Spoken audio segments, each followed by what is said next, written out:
Shalom para pecinta firman Tuhan dimanapun Anda berada. Terus kita belajar firman Tuhan dengan semangat 2 Timotius 3 ayat 16.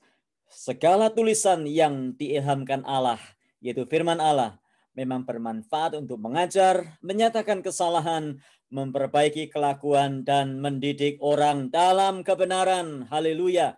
Kita akan membahas Matius 8 ayat 28 hingga ayat yang ke-29. Demikianlah firman Tuhan. Setibanya di seberang, yaitu di daerah orang Gadara, datanglah dari pekuburan dua orang yang kerasukan setan menemui Yesus. Mereka sangat berbahaya sehingga tidak seorang pun yang berani melalui jalan itu. Dan mereka itu pun berteriak katanya, "Apa urusanmu dengan kami, hai anak Allah? Apakah engkau atau adakah engkau kemari untuk menyiksa kami sebelum waktunya?" Luar biasa firman Tuhan. Sebetulnya bagian ini adalah bagian yang cukup panjang, perikop ini dari ayat yang ke-28 hingga ayat yang ke-34. Tetapi karena ada bagian-bagian yang perlu mendapatkan penekanan tertentu, saya berpikir lebih baik kita membagi menjadi 2 atau 3 bagian. Dan hari ini kita akan belajar 2 ayat saja, yaitu ayat 28 dan ayat yang ke-29. Nah, kita sudah membahas pendahuluan ayat ini, yaitu kisah di mana Yesus menyeberang danau bersama dengan murid-muridnya, dan di situ angin ribut dan gelombang mengganggu dan sangat-sangat membuat gelisah para muridnya. Dan kita tahu di situ akhirnya Yesus menghardik angin ribut itu dan danau itu menjadi teduh. Dan apa yang terjadi pada waktu danau menjadi teduh, angin ribut dan gelombang itu diteduhkan oleh Tuhan Yesus, maka orang-orang itu yang ada di dalam perahu bertanya, "Orang apakah dia ini?" Sehingga angin dan danau pun taat kepadanya. Nah, kita melihat bahwa murid-murid pada waktu itu bertanya-tanya, bagaimana mungkin badai, gelombang, angin ribut menjadi teduh, menjadi tenang. Nah, ayat 28, setibanya di seberang, yaitu di daerah orang-orang Gadara, datanglah dari pekuburan dua orang yang kerasukan setan menemui Yesus. Nah, tadi bagian yang pertama, pada waktu murid-muridnya bertanya, "Siapakah dia?" Sehingga angin ribut, badai, dan danau pun taat kepadanya. Tunggu dulu. Jangan dijawab dulu. Kita lanjutkan dulu. Ayat 28. Pada waktu tiba di seberang, datanglah dua orang kerasukan setan menemui Yesus. Mereka sangat berbahaya sehingga tidak seorang pun yang berani melalui jalan itu. Apa maksud ayat ini? Kenapa dikatakan di situ ada dua orang yang kerasukan setan menemui Yesus? Sedangkan kalau kita membaca bagian ayat-ayat paralelnya di dalam Injil Markus dan Lukas, hanya disebutkan satu orang yang kerasukan setan. Sedangkan Injil Matius pasal 8 ayat 28 berkata ada dua orang yang kerasukan setan. Maksudnya bagaimana ini? Kenapa kok bisa berbeda? Apakah Injil ini sudah salah? Seperti yang dikatakan teman-teman kita yang membenci kekristenan dengan mengajarkan di mana-mana bahwa Injil sudah dipalsukan. Bagaimana maksudnya? Matius ada dua orang yang kerasukan setan. Injil Lukas dan Injil Markus berkata satu orang yang kerasukan. Yang betul yang mana? Apakah Alkitab salah? Ya inilah yang namanya orang kalau sudah nggak suka ya terus menjelek-jelekan. Sedikit-sedikit bilangnya Injil dipalsukan dan sebagainya. Nah, coba kita perhatikan. Maksudnya apa di sini? Kenapa berbeda? Nah, kenapa berbeda? Karena Matius mencatat ada dua orang dan Markus dan Lukas mencatat satu orang. Karena Matius mengamati yang kerasukan dua orang. Sedangkan Markus dan Lukas mencatat bukan yang kerasukan, tetapi mencatat yang lebih parah. Itu sebabnya Markus dan Lukas hanya berkata satu orang. Karena yang satu orang mungkin tidak terlalu diperhitungkan. Nah, inilah apa yang kita bisa dapatkan pada waktu kita belajar Alkitab, mempelajari perbedaan Matius, Markus, dan Lukas. Jadi kalau Matius, Markus, dan Lukas berbeda, sekali lagi Bapak Ibu, saudara-saudaraku yang kukasihi, tolonglah jangan sedikit-sedikit bilang Alkitab dipalsukan. Kalau tidak tahu, tanyalah kepada yang tahu supaya kita bisa memahami. Nah, kemudian kita melihat ayat 29, dan mereka itu pun, orang yang kerasukan tadi berteriak. Katanya, apa urusanmu dengan kami, hai anak Allah? Adakah engkau kemari untuk menyiksa kami sebelum waktunya? Apa urusanmu dengan kami? Nah, setan yang menyiksa orang-orang malang ini ingin dibiarkan sendiri. Dia tidak mau diganggu. Mereka tidak ingin Yesus mengganggu pekerjaan mereka yang sangat-sangat menghancurkan kehidupan orang pada waktu itu. Atau istilah lainnya, kalimat ini berkata, urus-urusanmu sendiri Yesus. Jangan ganggu urusanku.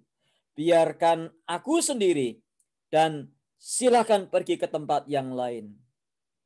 Karena iblis tidak suka diganggu. Apa urusan kamu? Apa urusanmu dengan kami, hai anak Allah? Saudara, aneh ya di sini. Kita membaca setan saja tahu siapa Yesus. Bahkan murid-muridnya tadi bertanya, orang apakah ini? Sehingga danau taat, danau Angeribut dan gelombang pun taat kepadanya. Mereka bertanya, siapa ini? Matius 8 ayat 27, ayat 29.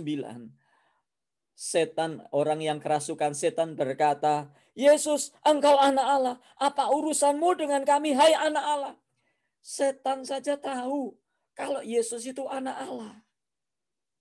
Hari ini orang masih sibuk ngurusin, mempertanyakan, memperdebatkan, mengolok-olok Yesus anak Allah. Belum lama, bulan Desember lalu atau tahun lalu ya. Ada tokoh agama lain yang mengolok-olok kekristenan dengan berkata, Yesus anak Allah. Lalu bidannya siapa? Ya ampun, tega-teganya ya ngomong seperti itu. Setan saja tahu kalau Yesus itu anak. Setan mengakui kalau Yesus anak Allah. Jadi kalau ada orang yang sampai hari ini masih mempertanyakan, memperdebatkan, membingungkan apa itu Yesus anak Allah atau bahkan meragukan, sebetulnya orang itu kalah dengan setan. Setan saja tahu kok Yesus itu anak Allah. Ya tentunya memang setan pun juga tidak menganggap Yesus anak Allah itu sebagai Allah yang beranak. Setan saja tahu. Masa kita nggak tahu sih? Masa hari ini masih ada orang yang mengajarkan orang Kristen percaya Yesus itu anak Allah. Allah itu kawin dengan Maria. Lalu kemudian punya anak namanya Yesus. Jadi Tritunggal itu Allah Bapa, Maria, dan Yesus. Ini kan kacau balau ini. Tapi hari ini ada di YouTube banyak sekali itu. Bapak Ibu silakan cari. Adanya usaha-usaha memurtadkan orang dengan cara mengatakan satu, Alkitab itu salah, dipalsukan. Yang kedua, mengatakan bahwa orang Kristen menyembah tiga Allah. Ya kalau tidak Bapa, Anak, dan Roh Kudus, yang lebih parah lagi adalah Bapa, Maria, dan Yesus. Ini kacau sekali. Nah setan saja juga tahu kok.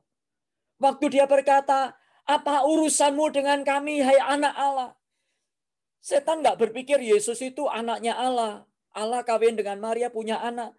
Ya kita juga nggak menyembah Allah yang beranak. Siapa yang bilang seperti itu?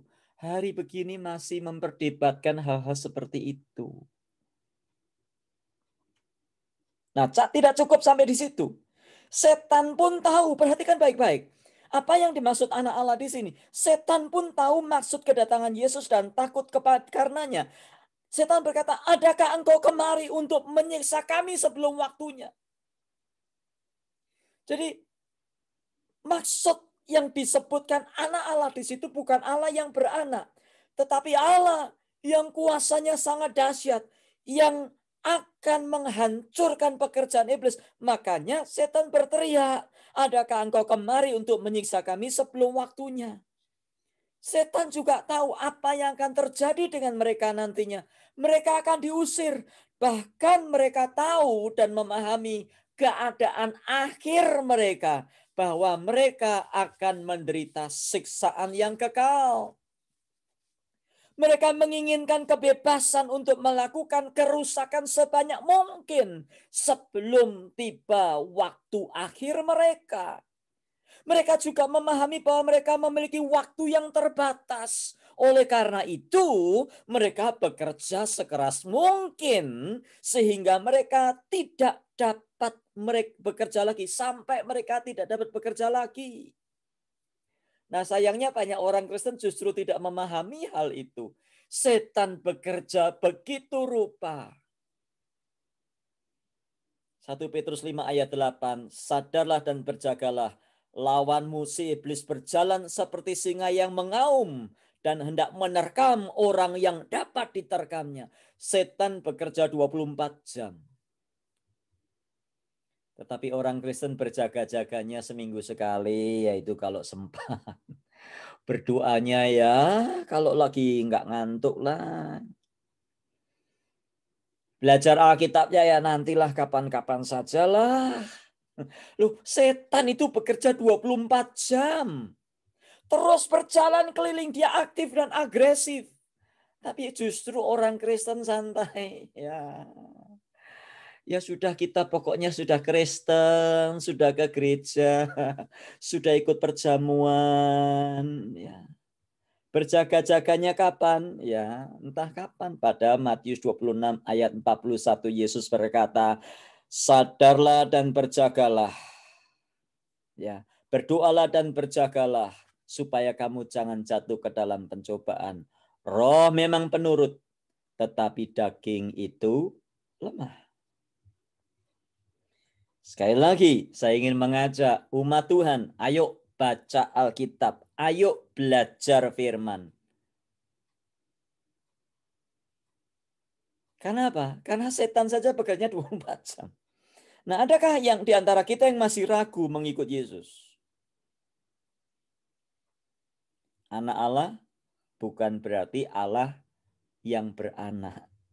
Anak Allah adalah istilah, sebutan untuk atau bagi Yesus Kristus. Ataukah ada yang sampai hari masih menutup hati bagi Yesus Kristus karena berpikir ya Yesus itu anak Allah, Allah itu beranak, Allahnya orang Kristen beranak. Mari buka hatimu. Setan saja takut dan gemetar oleh karena Kristus. Masihkah Anda ragu untuk mengikut Yesus? Hari ini buka hatimu. Jangan ragu.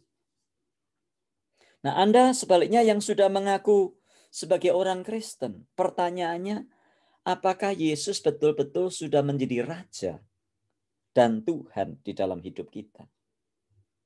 Kalau Yesus itu Raja dan Tuhan, di mana rasa takut kita? Di mana ketaatan kita kepadanya? Nah, jangan berhenti sampai di sini, ikuti terus program ini. Kalau Tuhan izinkan besok saya akan melanjutkan dalam ayat yang ke-30, 31 sampai ayat yang ke-34. Bagian ini sangat indah. Jadi, apa yang perlu kita renungkan hari ini adalah jangan ragu mengikut Yesus karena Dia adalah Tuhan. Setan pun gemetar. Setan pun tahu bahwa Yesus adalah anak Allah. Apapun juga yang kau hadapi hari-hari ini, jangan takut dan gentar, karena kita tidak sendiri. Kita bersama dengan Yesus, yang adalah penguasa langit dan bumi. Tuhan memberkati kita sekalian, mari kita berdoa. Ya Tuhan, terima kasih untuk hari ini. Kami sudah belajar firman-Mu. Betapa setan bekerja begitu rupa. Tetapi Tuhan, kami tahu bahwa kami tidak sendiri. Engkau dan Roh-Mu ada di dalam kami. Sehingga kami dikuatkan di dalam menghadapi banyak perkara. Tolong jangan ada sedikit pun atau jangan ada sedikit pun keraguan di dalam hati kami. Jangan ada sedikit pun ketakutan dalam hidup kami. Sebab kami tidak sendiri, tetapi kami bersama dengan Engkau. Setan gemetar karena nama Yesus. Yang karenanya membuat kami tidak takut menghadapi hari depan. Tidak takut menghadapi hari-hari yang sulit ini. Terpujilah Engkau kekal selamanya, dalam Tuhan Yesus kami berdoa. Amin. Tuhan memberkati kita, dan jika Tuhan izinkan kita jumpa lagi esok oleh karena kasih dan kemurahan Tuhan. Apapun yang kita lakukan, biar namanya dimuliakan. Haleluya. Amin.